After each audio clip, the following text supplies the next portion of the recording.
mechi misi mi buba manim se mi twafo hene berima kwame asata wia misi boja nkwasi se mesra no nada roma onyina no fi latensem ne mukra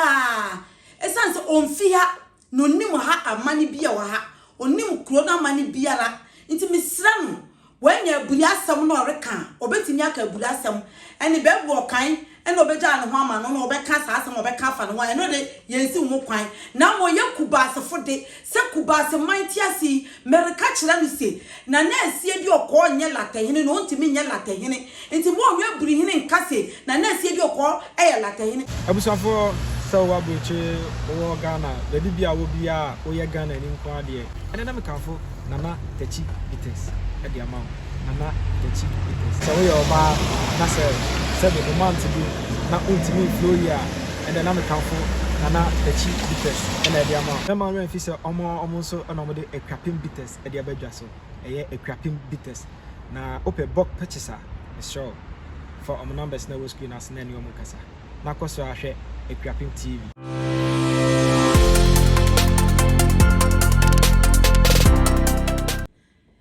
michia ya hwefu nyina minim se rade adomobia hoye nyenti a enne maton safre ekwapim TV si wombra nsem bi rekoso ekwapim ma enko yi kra nsem bi ekoso efa kubase ho enunti na amene maton safre musi momra na ne ekoso ehawo kubase man no yemfantugwa no bia ntibi nyenti a maton safre ekwapim TV na de se oh beye na wotwe muni nsem bi ne na momframam nsem bi ne na momframam efa nana jankwasi otobo jankwasi adwante hina asam na American na enu asem bi odi atugwa nenam na nkofu bisa na kubase wen de nti na ese banisa beye na wotwe ni eye adwante hine otobo jankwasi de asem bi tugwa bra oribogwa no oka asem bi wona agwa bonase se ono no ye buru hine na oya buru hine no ono ano sa ya adwante hine na okoso orekasa na no beka se saa so na ete wo benkum nti na na asie bi okọ ono ano ye latehene enu so titiri nti ana mato nsafra mu yi a me pese me kase se wo ba latekuro dua yi mu a enya saa na tene ye wo latekuba se hene ye wo late ahena se hene kuba se fo de wo ho ana ahena se fo de wo ho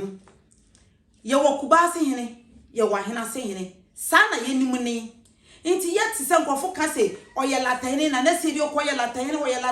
latahene na eba ni saa na ere ka kuba se ahye na ye se kuro na be ye kuro ba ko pe e no ready so hene but anya saa na tene kuro ni nya ba ko ahena se fo wo hene e na kuba se wo hene nti na se bi okori nti mi nya latahene se dia oto boja nkwasi kan no ori nti mi nya latahene da nti ye pese obi a te no ti asese na se bi okọ onye latahene na mo oye late ahena se hene e no sa ye benkum hene me okuapeman sa ne yenum na sa ne tene ya ekoso no si ya nkyerechire na membe mu a nipa bi renti ase kra ene se na se bi okọ kra mpo ni benkum hene na oye no mpo eno kra pa asem wo ho benkum no yakuba se fokura se yereka yenje ni ntumu so oye benkum hene esane se omukura owa mani bi wa ha ese se oba beye wotro bia wa hena se na obeye benkum hena ye wa mani bia ye de ne bakuba se no wo ye ma no nti se benkum hene na se bi okobeka ya ose ade yo ade danka wonya ne babi ko ka kire no bribia ntawantawa bi bai no ose ade yo ka kire ni se wo wa mani bia wo ho asesa okoye okuba se unkoye nti kono koye wa mani na se na wadi mu saa mani ni nyina omeye kubase tiase ansana ahena se bai na ye ne ye ma ahena se fo baabi tenan na na si do ko ye ne ye ma ona ne dom baabi tenan nti seba ne se asetena mu mpo ma asi mi fi na mitimi fi na ma ama o baabi se betena o kena metena o kaka se fi no kura ye wode nti ase wo musa nti ase nim enunti ena mama frese mombra ne yanka na wiase nyina antese latehene na nasie bi okọ ka no onye latehene na no kware bi wakwapem ha ekwapem panifu bi mu mpese wo beka na wiase ate eyasam a ewo hone oma me ya amane ne ye nti benkum hene no kra kwhyemak wo ho na ahu wase atwam se osan ye latehene nti yeri nje ntum ni ye nje ntum onti me nye latehene ne onti me ye latehene ochina eyade ya wo ho se orinti me nye latehene ne onti me ye latehene ochina kubasi ye de ye ho ye kuro na wo be okwapememu a kubasi nsase ekura yen fiti do wanya bese kwadwe so wo ba okwapem ase ya yenye kubasi fo yenye ebirufo na eboshe yenye ebirufo na eboshe na wo no kware a mpanyifo bi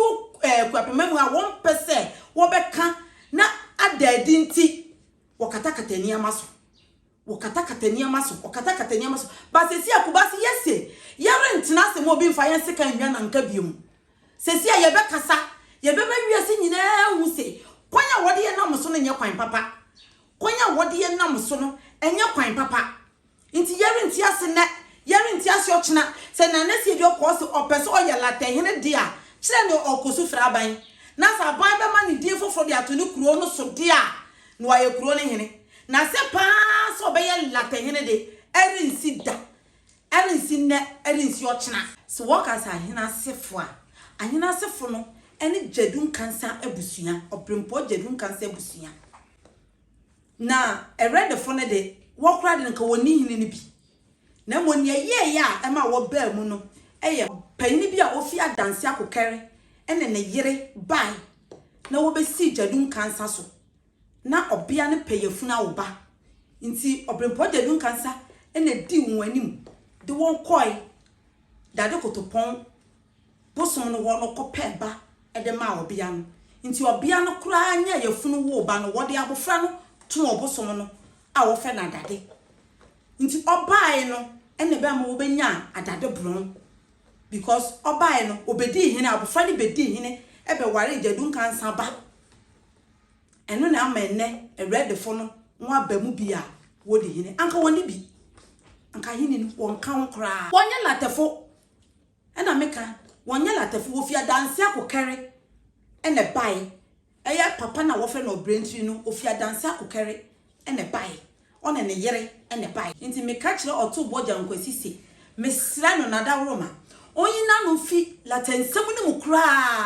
esanse onfi ha no nim ha amani bia wa ha onim kro na amani biara nti mesra no wanya buli asam no reka obetimi aka buli asam ene bebu okan ene obeja no ho ama no obeka sa asam obeka fa no ene de yensi wo kwan na mo yakubase fode se kubase mantiasi mereka kira no se na na asie bi okọ nye latehene no ntimi nye latehene mesimipo memisimipo nkoma echi mesimipo ba manim se mi twafo hene berema kwa mi asata wia mesi mereka kira oto boja nkwasi se wanya na buru asam no reka onka onyi na no mfi latefo nsam mu esanso onfi late ha onim amani bia wa ha onim bibia ekoso wa ha na America se na na sie di okonye latehene orintimi nye latehene ne ochina ka ho nti onu se bebu okan a oya buru hene no obeja ne ho ama no na wadi ne so dia eno dia ye ho asam na mo se ye kubase mantiasi ne ye kubase hene yare mpene da mana na sie di okọ eme latehene enti nana jankwasi nyina no mfi kubase fo nsam because minim se sa asam wei mbiri bi obrempo jedun kansa edi asam yi court mo asam no na wo edukuro mo hene nchen edukuro mo hene na okura asam no mu atam okọ akura no asam no kokodi otobo jankwasi nsam mo ka so obesiesie nsam yi nyina siere kase obi kura mpo a ahenase kuro no yebeka se eye ne dia na ni anka ye obrempo jedun kansa ono na anka yebeka se kuro no eye ne dia because one nipa body asase na mawo na won so no won ma na na si do ko ne dom no baby better enti na na si do ko ne de ase ono kura ne yakwa abakwase mu a onya lateni onye gwan onka gwan se ne ho na na si do ko onka guans no oyo chini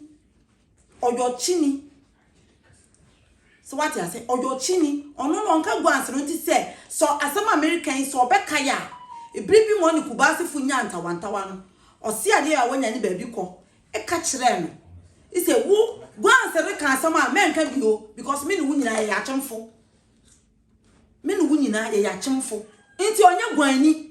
na watch a division no wo hwa wo bokwa pememu ha asia division na watch no guani bi anya bi guanfo no obi anya division ni bi nti na nasi odi okọ onye guani sasemu ya mekan osi ade ya wanya ni baby ko onu ankasa ka kire no bra na nasi odi okọ cho letter ko ma ni se oye ne 7 akwa oti ampani ase nti owre ma mesom no osi ade yo so ka kire ni se wo kura de guan fo na ka sa enka bi na wunye guan na me no wunyina ye achemfo so what you say nti ade nti nene ore friend wo so oye latehene onti me friend wo latehene enam sa de ni sunti sa latehene nti kura kubasefo ya de se ya di Benkum secondary school ya de one court ya wu ya lawyers ya de krat akwa wo ya seven on court le say nanse ya last year nim Benkum fo ye one program bi wo se ni wo di one anniversary bi wo ye bana be bo krom ha ye hu nkofo a wo boboso oja okubase hene nwa amfa na nkan bi na nwa tro na nasi edi okọ din se latehene eni nti ye call headmaster ne wo ye ne ko kan wasam se na nasi edi okọ nya latehene nti din na nwa tro won sesa and wo ka kire se na nasi edi okọ na de sa din ma won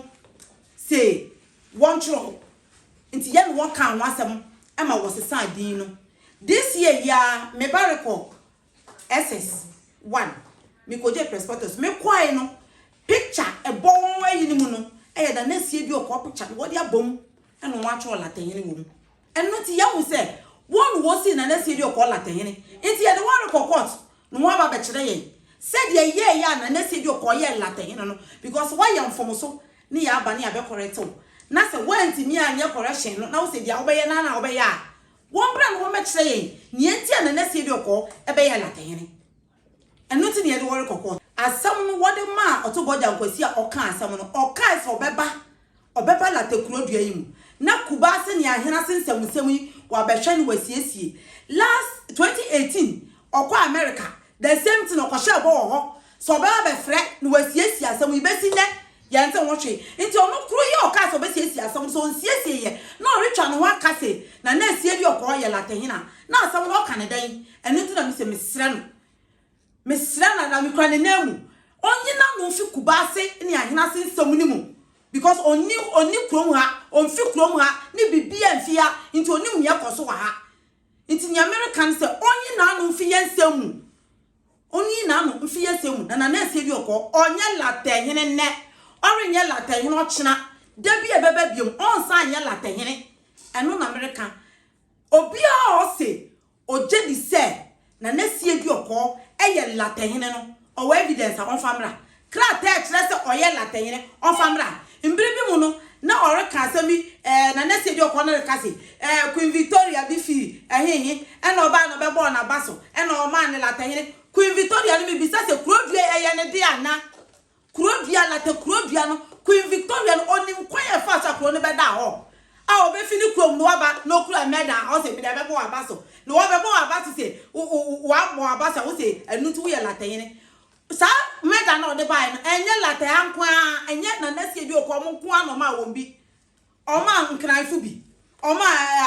ukọ northern part na o ma won bi nti won na la ka se wo ye sese ya ankebe ya na nti mesra no guans no ye ngua no ye na kroma komako 7 ene ye ka bo na nasie bi okọ no kra kan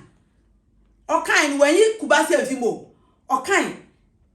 wanyi kubasi afim ene ye guan nti ene onti mi nyina on kase late krobia na kroba ko ene ori di so yene ye ntumu nne ye ntumu cha se kubasi ti asi ye ntumu da enam sa meda ya Queen Victoria de bae no den time no ohina no wo so no wo frɛ no oran okọ hu prison ofi prison bae anche no fi mu obewi nti sene na nasi dokose chinchina onte no mwase na latahene na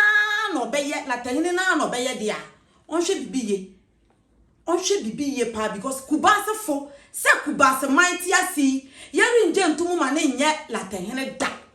nti misire kwapem panyinfo ekwapem panyinfo a woka bi a ewom no won kasa ade ereba yi ho because mi je di se sansem yi ekwapem panyinfo bebre nim but why yes won kan wasem misire won kasa